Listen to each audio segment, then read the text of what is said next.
Hello everyone, my name is Professor Hornbeak. Welcome to the new semester. I just wanted to introduce myself and tell you a little bit about myself. So I teach all of the design classes as well as one photo class in media comm and instructional design as well as journalism at Asbury University. And I just wanted to give you kind of a background of my experience and my education. So I am from Nashville, Tennessee, and grew up there. My dad worked at the exact same building downtown Nashville my entire life, or my entire growing up.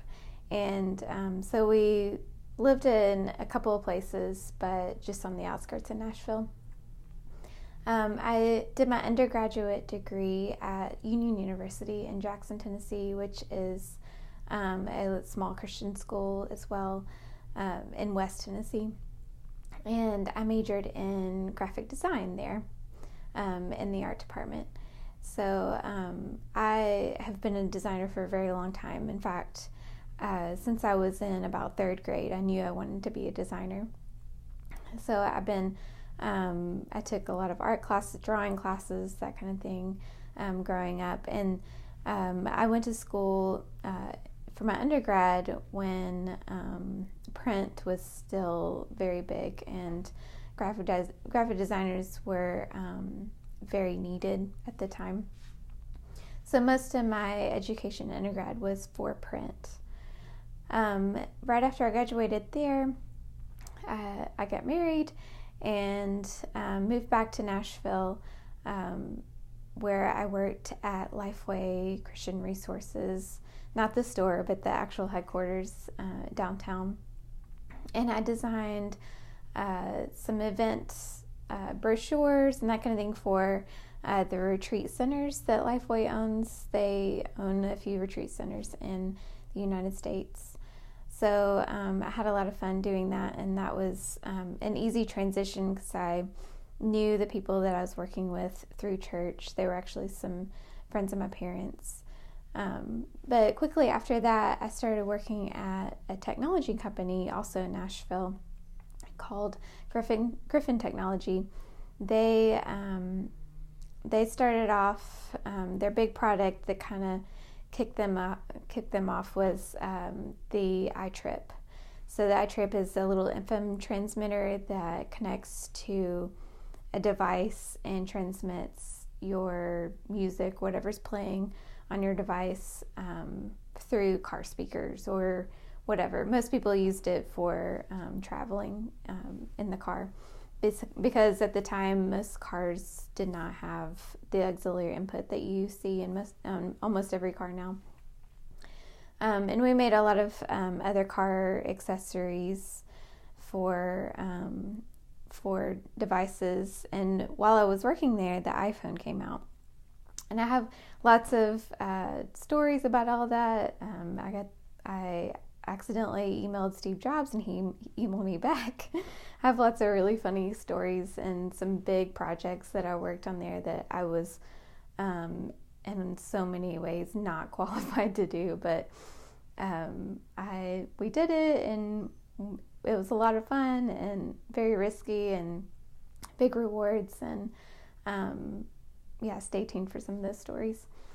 So I worked there for a few years, and once the company grew so quickly, especially after the iPhone came out, and we had a really good relationship with Apple at the time, the company quickly realized, why do we have a bunch of 20-year-olds that barely know what they're doing, doing all this really important stuff? So I could kind of start seeing a shift in my responsibilities, which I wasn't necessarily scared of. I just was just so used to the pace, and I had a lot of fun there. And then there were some other ethical things that were going on that I just wasn't entirely comfortable with. So I had at the time this unbelievable amount of equipment that I had access to. I had access to cameras, lenses, lights, anything. I took pictures of all the products. So I had access to all of their media equipment needed for lifestyle shots, for any kind of pictures of the products we needed. So I took that equipment, and at that time in my life, I had a lot of friends who were getting married. So obviously on the weekends, nobody needs any of the equipment. So I would take our cameras and go to their weddings and take pictures, and I quickly realized that I was pretty good at it and I actually enjoyed it. So after a few weddings and lots of people calling me to help them out, I quit working at the technology company and started my own freelance business. And at the same time, we moved to Las Vegas, which is a whole other story that's separate from my career. We were just helping out a friend. So we moved to Las Vegas, and I was a wedding photographer. So another season of really interesting stories that I have stored up. So I did that for a while, and we moved back to Tennessee, and I continued my studio. So it started off with just me, and obviously I couldn't use all of Griffin's equipment, so I just bought what I could.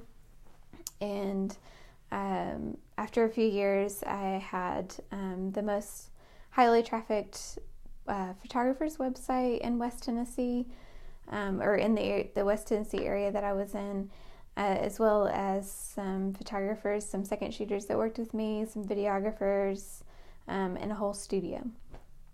So I continued doing that quite a while due to us wanting to start a family. So both of my children were born while I was a photographer. It just helped me have flexibility, keeping a career and keeping things going, but at the same time, I felt like I could, say no to some projects if I needed to take care of my children.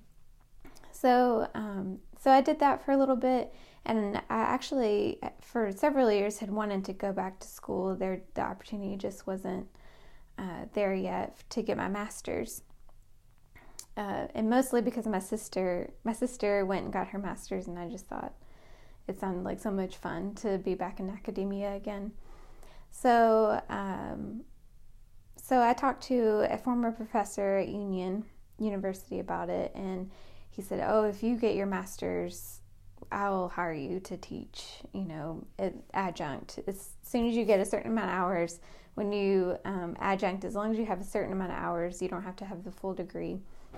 You can teach as an adjunct." I believe at the time it was 18 hours. So as soon as I heard that, I was like, okay, well, where do you want me to go? Just name some schools and I'll check them out. And one of them, I took 3 of them seriously. One of them was Azusa Pacific University in California. So I went to visit, and I felt really good about it. I went there. I had a really great experience learning from the professors there, and my colleagues were amazing, and we're all so different. In my master's program, we had cohorts, and there were 8 of us by the end of it. It started off with 15, and 8 graduated, and we became really close at the end because you just have to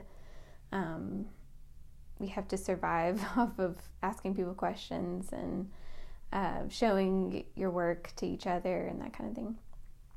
So I had a really fun time there, and I miss it there. But towards the end of that degree program, around 3.5 years, I started looking for full-time opportunities, because full-time opportunities in Tennessee there wasn't an opening for what I did. So I actually looked through all of the schools that I would like to teach at first before I started getting desperate and just seeing what was out there on job hunting. And one of those schools was Asbury University. It was on the top of my list as far as where I wanted to where I wanted to be placed. And there was a opening, and I wasn't super sure if I fit the criteria that they had in the opening. And I went to an interview and super impressed by the program, the media communication program, and that entire Miller building. For those of you who are online, if you haven't gone by and gotten a tour, given yourself a tour, you should go by there. And it was just apparent that it was the best. Media communication was the best program in the Christian schools that I'd been to. So that month, from the time I graduated to the time I started teaching, was crazy. I thought I was going to die. So I finished my thesis. All my family flew out, including friends and my kids. And I finished my show, which is a lot of work. I helped some of my, colleagues, help them finish their show. Had a big party, we had a graduation, and then the day after graduation, I got in the car with all my stuff, and I wrote all of my syllabi between California and Kentucky. So all of that first semester syllabi was written at various places on Interstate 40. So we moved, and my oldest son started kindergarten the same week that I started at Asbury, and we survived. So I've been teaching at Asbury since 2016, and collectively I've been teaching for about 5 years. So now I'm here teaching at Asbury, and I have a unique position at Asbury now. So this year I have we've had a lot of conversations about this, and it's official that I've pitched the idea of doing a hybrid teaching model. And part of this is part of my research. So it's a little bit different, but not, crazy different. So I'm still a full-time professor at Asbury. Most online teachers are adjuncts, or in the APS program it's a little bit different. But most online teachers are not full-time, and I might be the only one. So I'm still completely full-time in Asbury, although I had the typical office and advising and in classroom teaching. All of my responsibilities are the same, except for that I'm remote. So hybrid is I didn't want to be completely online. I didn't want to, for all my students to never see me in person. So I will be returning to campus 3 times a semester for about a week. So the first week of class, I will be there. Towards the middle, during the week before before registration starts, I'll be there for advising for all my advisees, and towards the end of the semester. And the timing, I'm just going to have to figure out what's appropriate for everyone. So while I'm on campus, I will be doing as little, sitting down at a desk, grading or whatever, preparing as possible. I want to dedicate that entire time to meeting with students, critiques, going to get coffee, going to the cafeteria, whatever I can do, meeting with faculty, going to meetings, that kind of thing. So all of the in-person activity that I can possibly manage within about a week span. So I'm excited about this opportunity to try this out, and I think it might open some doors for some other opportunities. And I'm writing a paper about this setup and I would love for anyone who's interested to talk about it. So the paper, I don't have an official title yet, but it is going to be on faith integration within online learning within the visual arts. So visual arts meaning fine arts, film, media comm, any kind of creative, with the exception of, like creative writing. So visual arts meaning visual. So anything that's creative that's a visual communication. So I'm going to be writing, doing some research on that. And while I have the opportunity to teach remotely, my family and I are going to take advantage of the opportunity to travel as well. So I'll be using that to talk to other people about how they have their online learning set up, as well as meeting other professionals, that kind of thing. So if you're wondering where I am right now, I am actually in Jackson, Tennessee at a co-working space. This is their media room, and which is really convenient for me to do things like this, like record, not in a weirdly lit office. So a co-working space, in case you don't know what that is, to put it briefly, it's kind of like a gym membership for freelancers or for people who need an office but don't want to maintain one or pay for one, like me, who just needs it every now and then. So you have access to things like this, media rooms, and have access to printers, even free coffee, which I have over there because I'm addicted to coffee. And so it's really a great setup. So Jackson, Tennessee will be sort of our home base while we're traveling. Our stuff is stored here. We are actually traveling in a Ford Transit that we converted into a house. So that's kind of weird, I know. But so our boys and I are going to, and my husband are going to travel the country and learn through experiences for our kids for a few weeks. So if you'd like to follow our travels, our Instagram name is Tiny Home Family. So my husband and I are very involved with the tiny home movement. If you're not familiar with that, which most people have kind of picked up on what that means through television programs, but it's a movement that's going on where people are building houses on trailers. So you have houses on wheels, people who are like us who turn a big work van into a house. There's a lot of different reasons why people are doing it. Some are doing it so they have flexibility to go wherever they want. Some people do it for economic reasons.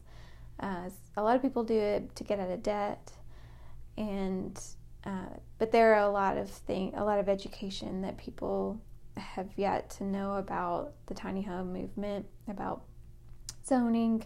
Doesn't allow a lot of these houses to be in cities and that kind of thing. So we are part of kind of educating people on that, which I will talk about more within this semester. So I look forward to getting to know you virtually and in person. For those of you who are on campus, I look forward to seeing you and getting to know you. And I want to make sure that I spend time with each one of you in person. For those of you who are completely online, I look forward to getting to know you virtually and your work. And I will be sending out my contact information so you feel connected to me and you're able to ask questions. And I'll describe the entire, all the classes are a little bit different. I'll describe the entire setup of the classes in the next video, within the first week. I'll explain how all of this is going to work as far as pre-recorded lectures and lab time and that kind of thing, if there is if there is that setup. So yes, so please contact me if you have any questions, and I look forward to the semester.